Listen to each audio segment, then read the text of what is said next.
AI에 대한 기대감이 전혀 반영이 안 된 상황이고, 본업인 검색 광고 관련된 부분, 디스플레이 광고에도 기대감이 전혀 없는 상황인데 내년에 상당히 드라마틱하게 개선이 될 거라고 보고 있고, 검색을 기반으로 하지만 커머스라든지 결제 서비스라든지 컨텐츠의 웹툰이라든지 스노우라든지 그다음에 네이버가 가진 다양한 일본 자회사라든지 다양한 성장 동력을 갖고 있는데, 그 성장 동력이 드디어 내년에는 전체적으로 다 큰 폭으로 실적 개선이 되는 해라고 보고 있습니다.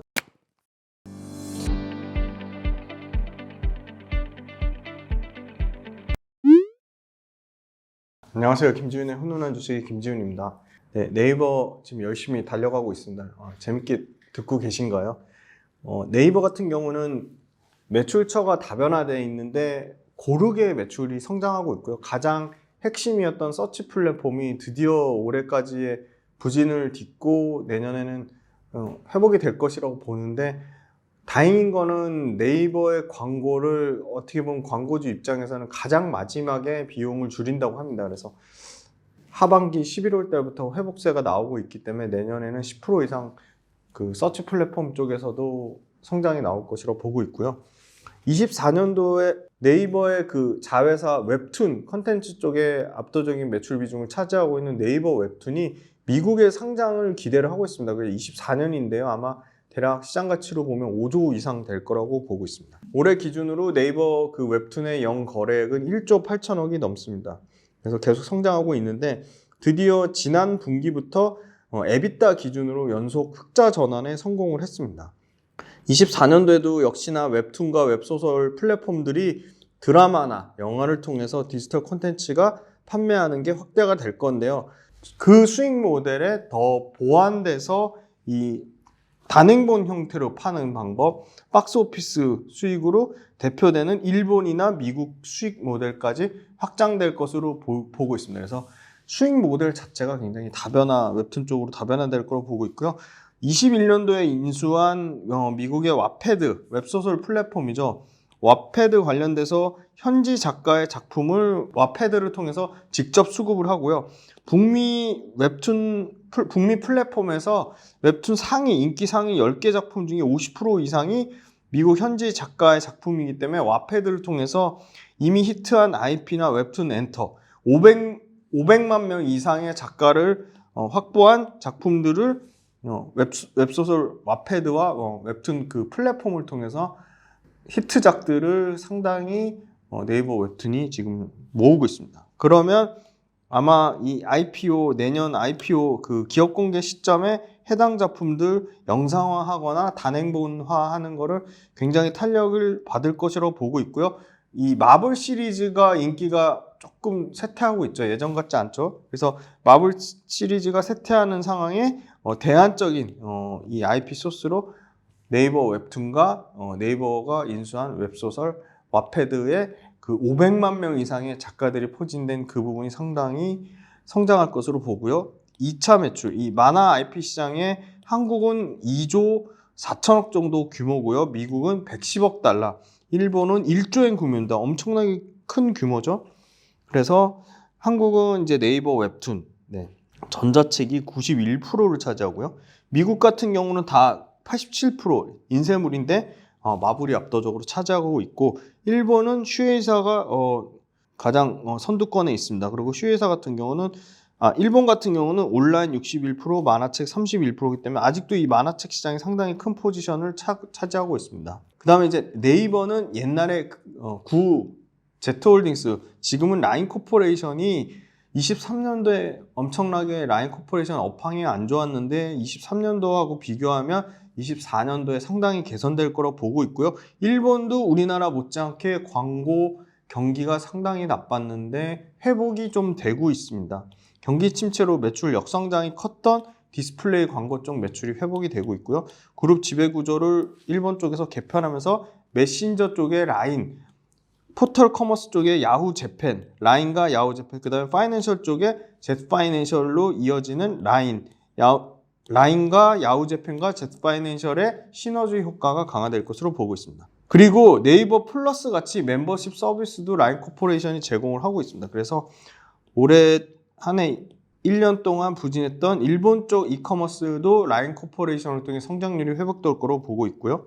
그 AI 밸류 관련돼서는 대략 11조 이상을 보고 있는데 AI 비즈니스의 가치가 데이터에 기반한 커스텀 AI. 네. 아까 HBM 반도체도 커스텀 메모리 반도체라고 했잖아요. 그래서 AI도 결국은 커스텀 AI인데 이 커스텀 AI의 특징은 공급자와 수요자를 매칭시키는 크리에이티브 커스텀 AI 기반의 에코시스템으로 정의를 하고요. 사용자의 결국은 부가가치를 유발할 구독경제 베이스의 막대한 부가가치를 예상을 하고 있습니다. 그래서 AI 비즈니스가 커지면 커질수록 트래픽이 개선되고 높은 수익과 부가가치가 창출될 것으로 보고 있습니다. 그 다음에 네이버 관련돼서 그 인터넷 관련된 점유율, 이 쿼리 점유율이 뭔지 한번 검색해서 댓글로 올려주시길 바랍니다. 대표적인 이 조사업체죠. 닐슨 코리안에 따르면 네이버의 1월 쿼리 점유율은 56.2%에서 10월 달에 59% 수준까지 올라왔기 때문에 주간으로 보나 월간으로 보나 네이버의 쿼리 점유율에는 큰 변화가 없다. 구글이나 다양한 글로벌 플랫폼의 네이버의 점유율이 상당 부분 뺏겼다고 나온 부분이 있었지만 전혀 사실 무근이고 쿼리 점유율에는 큰 변화가 없고요.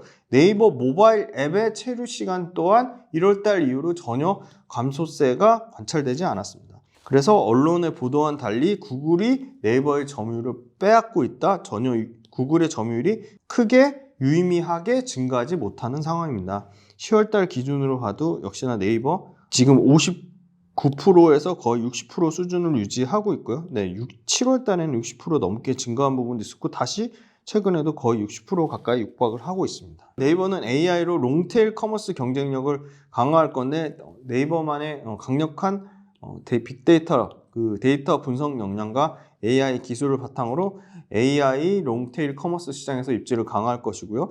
커머스 솔루션이 마케팅, 그 다음에 CRM, 이 원가 관리죠. 그 다음에 회계, 이런 다양한 영역에서 판매자를 지원하고 쇼핑 플랫폼의 경쟁력을 향상시킬 것으로 보고 있습니다. 그 다음에 나이키하고 협업 진행 중인 생성 AI 광고 플랫폼 클로바포 애드.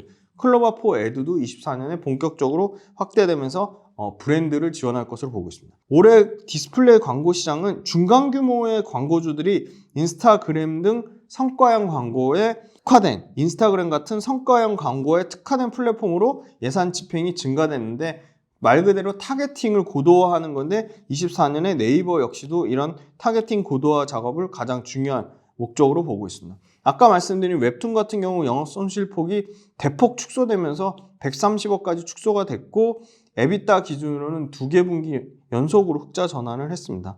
커머스를 보유한 네이버가 가장 AI 신기술에 가장 빠른 수익화 모델을 이룰 것이라고 보고 있고요.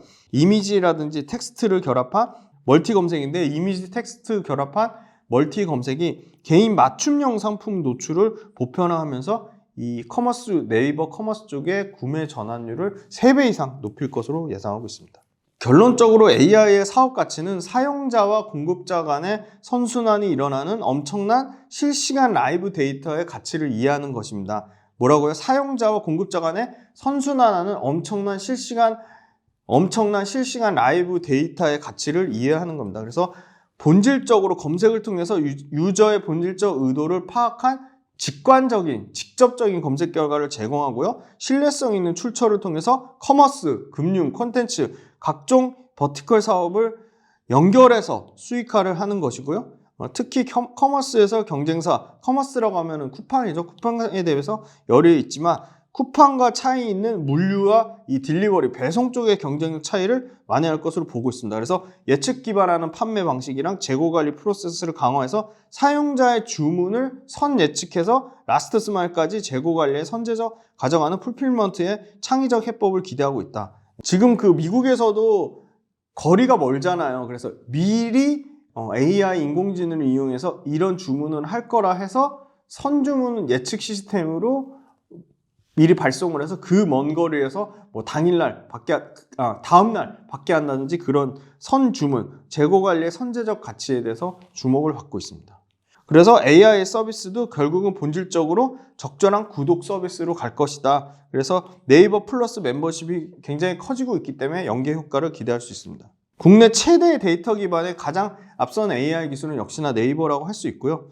챗 GPT의 점유율 증가를 방어하기 위한 서비스에 집중될 거라 보고 있고요. 구글 MS하고 차별화된 거는 당연히 한국어에 특화된 특정 서비스, 특정 제품에 특화된 AI에 집중할 가능성이 높다고 보고 있습니다. 다만 AI 관련된 매출이 분기당 최대 100억 미만이기 때문에 B2B 매출 기준으로는 전체 매출의 0.02%에 불과하다 해서 아직은 AI 관련된 매출에 대해서 얘기하기는 조금 시기상조라고 보고 있습니다. 최근에 빅테크 업체들 상황 보면 구글이 있고요. 그 다음에 메타가 있고 그 다음에 아마존이 있습니다. 그리고 쿠팡이 있고요. 그 다음에 텐센트가 있는데요. 상당히 주가가 대부분 알파벳 같은 경우도 시가총액으로 치면 1.74 테라고요. PER 보시면 여기 PER이 있을 텐데요. PER 대략 27배네요. 27배 수준이고 거의 지금 장기 차트로 보면 최대 차트로 봤는데 거의 신고가 영역에 있습니다. 그래서 꾸준히 우상향하는 모습을 보여줬고요. 그 다음에 메타 같은 경우는 한번 큰 폭의 하락은 나왔지만 다시 전고점을 회복하는 수준까지 나왔고요. 시가총액 기준으로 하면 897.6 빌리언이고요. PER 기준으로 하면 지금 30.5배 PER 밸류를 받고 있습니다. 그 다음에 아마존 볼게요. 아마존도 역시 큰 폭의 하락 나왔다가 다시 반등해서 지금 전고점 회복하는 수준까지 나왔고요. 시가총액 기준으로는 1.57 테라고요. 지금 PER 기준으로는 제일 비싼 밸류를 받고 있는 77.7배 밸류를 받고 있습니다. 그 다음에 쿠팡인데요. 쿠팡은 주가가 상당히 계속 부진한 모습을 보여주고 있죠. 부진한 모습을 보여주고 있고 시가총액은 28.41 빌리언이고 PER 기준으로는 대략 67배 밸류를 받고 있습니다. 그 다음에 이제 마지막으로 이제 중국의 텐센트인데요. 텐센트도 시가총액 만만치 않게 크죠. 2.92 테라고요. PER은 가장 싸습니다. PER은 13.6배를 받고 있습니다. 주가도 최근에는 좀 회복 국면에 있고요. 아직 전고점하고 상당히 갭이 존재하죠. 그래서 지금 텐센트랑 쿠팡을 제외하고는 네이버의 글로벌 경쟁사들이 굉장히 시가총액이 견조하게 올라오고 있고 구조적으로 우상향하는 주가에 아주 긍정적인 모습을 보여주고 있습니다. 네이버의 한번 실적을 보겠습니다. 올해 같은 경우는 9조 7천억, 내년에는 한 10조 8천억, 내후년에 12조. 그래서 연평균 매출 성장률은 대략 13에서 한 14% 될 것 같고요. 영업이익 같은 경우는 올해 1조 4천억, 내년에 1조 7천억, 내후년에 한 2조 가까이 영업이익 나올 것으로 보고요. 영업이익 성장률은 대략 14% 정도 예상하고 있습니다. PER 기준으로 현재 지금 34.7배라고 돼 있지만 최근에 주가가 많이 하락해서 대략 한 20배 중후반 정도 되고 있고요. 내년에는 한 25배, 내후년에는 22배까지 떨어질 것으로 보고 있습니다. 네이버의 재무구조 한번 보겠습니다. 네이버는 영업활동 현금 흐름으로 올해 2조 3천억, 내년에 2조 3,300억, 그 다음에 25년에 2조 5,582억으로 영업활동 현금 흐름이 꾸준히 증가하고 있고요. 현금성 자산도 레포트별로 좀 차이는 있지만 올해가 대략 한 3,600억 정도, 내년에가 한 대략 한 4,300억 정도, 2025년이 대략 현금이 한 5,400억 정도 늘어날 것을 보고요. 부채 비율은 상당히 낮습니다. 지금 48%, 50%가 채 안 되고요. 순차입금 비율도 마이너스인 걸 보았을 때 순차입금 순차입금 거의 없는 상황이고요. 유동 비율 113%에서 143%, 25년에 한 대략 한 150%대. 그래서 유동 비율도 꾸준히 늘어나는 구조라 재무 구조도 상당히 안정적이라고 말씀드릴 수 있겠습니다. 이 양방향 미디어 서비스 국내 업체들하고 비교해보면 평균값이 41배고 내년 평균값 28배인데 비하면 상당히 낮죠. 지금 네이버 같은 경우는 올해와 내년 모두 평균보다 훨씬 떨어지는 PER 받고 있고요. 지금 카카오 같은 경우가 91배, 57배 여전히 엄청나게 비싼 밸류고 이익률 측면을 보면 디어유나 아프리카TV 이익률이 상당히 좋네요. 근데 카카오하고 3배 이상 차이 납니다. 올해 네이버 같은 경우는 이익률이 15.23%, 내년에 한 15.8%에서 16%, 내후년에 한 17%까지 이익 나올 거라 보고 있어서 이익률은 계속 개선되고 PER은 매출과 이익이 역성장 없이 꾸준히 성장하기 때문에 PER 기준으로도 내년에 한 25배, 내후년에 22배까지 떨어질 것으로 보고 있습니다. 그래서 여타 양방향 미디어 서비스 경쟁사 대비해서도 밸류에이션도 매력적이다라고 말씀드리겠습니다. 네, 그 다음에 실적적인 측면 말씀드리면 네이버는 3년 동안 매출 증가율이 14%, 영업이익 증가율 한 번도 최근 2, 3년 동안 역성장 없이 매출은 14%, 영업이익도 14% 증가를 예상하고 있고요. 카카오보다도 매출과 이익에서 성장률이 다 높습니다. 네. 그리고 DOU가 상당히 3년 동안 매출 성장률이 44%, 영업이익 성장률이 56%에 달할 정도로 상당히 높은 실적 성장률을 예상하고 있고, 이익률 측면에서도 DOU가 상당히 높은 이익률 38% 예상하고 있습니다. DOU의 매출 사이즈와 이익 사이즈와는 비교도 안 되기 때문에 네이버가 DOU보다 매출 성장률, 이익 성장률이 아주 많이 낮은 것처럼 보이지만 시가총액이나 매출과 이익 사이즈에 대비해서 상대적으로 보면 네이버가 절대 떨어지는 수준이 아니다. 네, 그렇게 말씀드리고, 최근에 외국인 같은 경우는 계속 그 순매수, 그래서 6월 1일부터 누적적으로는 대략적으로 네이버의 순매수가 지금 6월 1일부터 365억 정도로 순매수했고요. 기간은 반대로 399억 정도를 팔았습니다. 개인은 좀 순매수하고 있고요. 기간은 보험, 투신, 연기금, 사모펀드 할 거 없이 줄기차게 계속 팔고 있고요. 조금 더 긴 호흡으로 1년, 1월 1일부터 봤더니 외국인은 3,133억을 순매도했지만 기관은 1년 동안 데이터를 보면 4,548억을 순매수했습니다. 외국인 판 거를 다 받았고 그거보다 더 많이 샀습니다. 그래서 네이버 같은 경우는 최근 기관 수급이 엄청나게 좋다 그렇게 말씀드리고, 일봉 차트 보면 17만 8천 원 바닥 찍고 완전한 상승 추세를 나타내고 있고, 이평선들이 밀집되어 있고 추세가 지금 반전되고 있습니다. 그래서 지금 네이버에 보시면 지금 이평선이 10일, 20일, 그 다음에 200일, 60일, 300일. 그래서 최근에 바닥권에 완전히 상승 추세로 변화하는 모습을 나타내고 있고, 심지어 RSI 지표상에서도 고점 신호가 나왔습니다. 그리고 외국인 보유 비중이 최근에 늘어나고 있고요. 기관도 높은 비중을 유지하고 있고요.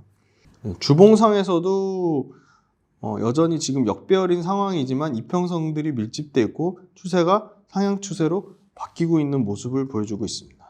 그래서 주봉상에 의미 있는 가격대는 요 가격대, 요 가격대, 요 가격대, 요 가격대, 요 가격대, 요 가격대를 돌파하면 아무래도 이게 다 전고점의 영역이잖아요. 요 가격, 요 가격, 요 가격, 요 가격, 요 가격, 요 가격, 요 가격. 네, 그래서 전고점을 돌파할 경우는 또 의미 있는 수급의 전환이 나올 거라 보고 있고요. 월봉상에 좀 더 긴 호흡으로 봐도 여전히 월봉상에서는 추세가 아직 역배열인 상황입니다. 그래서 역배열인 상황이지만 바닥권에서 지금 반등이 나오는 모습을 보여주고 있어서 네이버는 AI에 대한 기대감이 전혀 반영이 안 된 상황이고, 본업인 검색 광고 관련된 부분, 디스플레이 광고에도 기대감이 전혀 없는 상황인데 내년에 상당히 드라마틱하게 개선이 될 거라고 보고 있고, 검색을 기반으로 하지만 커머스라든지 네이버 페이, 결제 서비스라든지 컨텐츠의 웹툰이라든지 스노우라든지, 그다음에 네이버가 가진 다양한 일본 자회사라든지 다양한 성장 동력을 갖고 있는데, 그 성장 동력이 드디어 내년에는 전체적으로 다 큰 폭으로 실적 개선이 되는 해라고 보고 있습니다. 그거를 반영해서 아까 보셨지만 최근에 외국인이 계속 사고 있고요. 장기 물량으로 보면 기관이 계속 사고 있습니다. 그래서 네이버 관련돼서도 계속 업데이트 해 드리도록 하겠습니다. 장시간 동안 네이버 들어주셔서 고맙습니다.